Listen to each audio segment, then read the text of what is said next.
Somewhere along the way, buying something stopped being simple. Now every place wants your phone number, your email, your life story. They want you to check yourself out, stock the shelves, sweep up, and on top of all that, half of these places don't even take cash no more. So now it's like, I can't pay anonymously, but I can give you all my information. I just wanted to buy some drawers. I don't know how shopping turned into a full background check.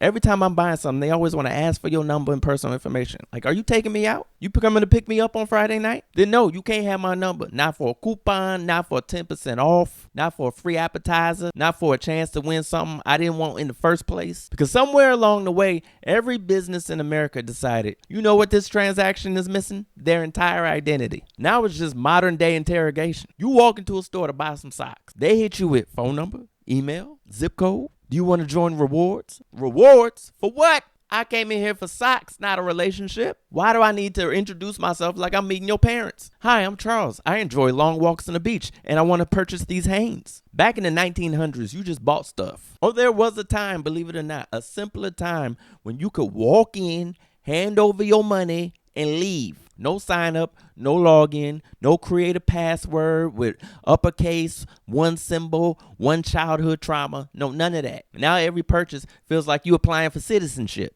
And this is the part right here to let you know I'm not just here whistling Dixie, all right? Because the numbers are wild. 70% of U.S. companies increased how much data they collected recently. 79% of Americans are concerned about how companies use that data. 52% of people have stopped using the service because of data concerns. And 81% believe companies will use their data in ways they are not comfortable with.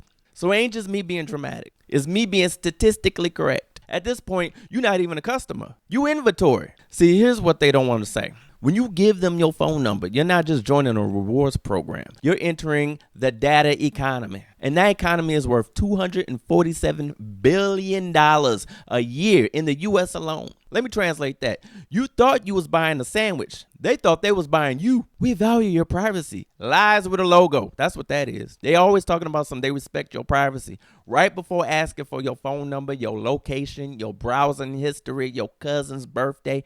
Meanwhile, companies are out here tracking your behavior, selling your data, sharing it with third parties, like they're part of my ex-girlfriend's group chat. And according to government reports, most people don't even know how their data is being used and what they can do to stop it. So basically, you gave them your phone number for 10% off, and now 4 companies in Nebraska know where you sleep. And the phone number is just a gateway drug, because it ain't never just about the phone number. That's just the tip. Pause. Once they get that, it's text alerts, promotional spam. Hey, we noticed you were blinking near our website. And if you ever filled out one of them quick forms, oh, buckle up, buttercup. Researchers literally found that submitting can trigger thousands and thousands of calls, texts, emails, sometimes within seconds. Seconds! You hit that submit button, your phone turns into a telethon. And don't let it be your email, because now you're in the system. Data brokers, yes, that is a real job, are out here collecting our information, packaging it up, selling it like it's crack rock in the 90s. Oh, you got a 32-year-old male who likes sneakers and eats late? Sell them to 3 insurance companies and a mattress brand. Meanwhile, I just wanted fries. I didn't come in here to build a profile, join a network, or become a case study. I came in here for fries. Why do I need to give you my phone number for potatoes? What are you going to do? Call me when they crispy? See, there's a psychological game being played. And here's the real trick of it. They make it feel normal. They make it feel like you're weird for saying no. You ever decline, right? And they look at you like, you don't want to save money? No, I want to save my identity. And there's a whole gamification of it. We being played like Mario.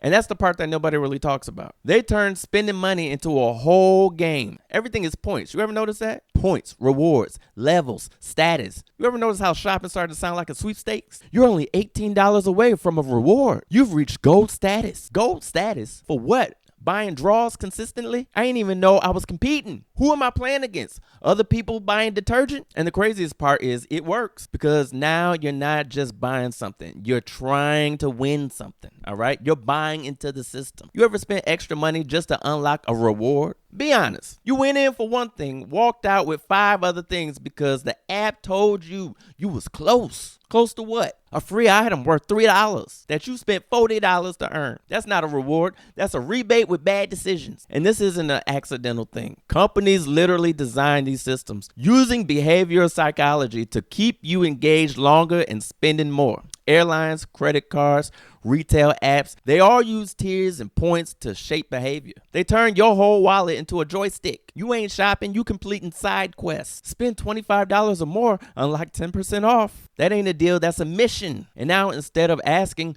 do I need this? You're asking, how close am I to leveling up? That's how you know you've been got. Now, if you ever notice, buying one thing feels like a full-time job. Because if the game doesn't get you, the exhaustion will. Because buying anything now comes with 1,000 decisions to make. You ever notice how tired you are after doing something that used to be simple? You walk into a store for an item. One. And now suddenly you making 15 decisions. Do I have the app? Should I download the app? Do I want the rewards? Phone number or skip? Email receipt or printed receipt? Tap insert or swipe? Do I want cash back? Do I want to donate? Do I want to round up? Do I want to save my card for next time? Do I want notifications? Do I want anything? Do I want love? I want to buy this and you leave me alone. Why is this turning into a personality test? At this point, I'm standing there like, what kind of shopper am I really? And this is a real thing that psychologists call decision fatigue. The more small decisions you make, the more mentally drained you get. So by the time you're done checking out, you done mentally checked out. You're exhausted, not from carrying groceries. You're exhausted from thinking. You're like, I came in here for toothpaste. Why do I feel like I just took the SAT? And here's the trick. When people are mentally tired, they're more likely to say yes, spend more,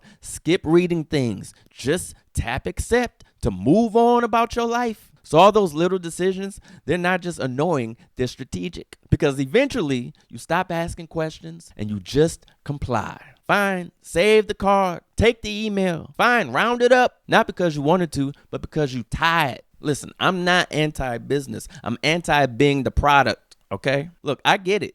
Businesses need data. But there's a difference between serving customers and harvesting humans. Because at some point, we stopped being people and became profiles with purchasing habits. So let me be clear one more time. No, you cannot have my number. Phone number, email, birthday, blood type. If I like your product, I will come back. If I don't, you will never hear from me again. And honestly, that's the kind of mystery that used to keep relationships exciting. Thank you for listening. You ain't got to give me your phone number or your email, but please like, share, and subscribe. And I'll see you later.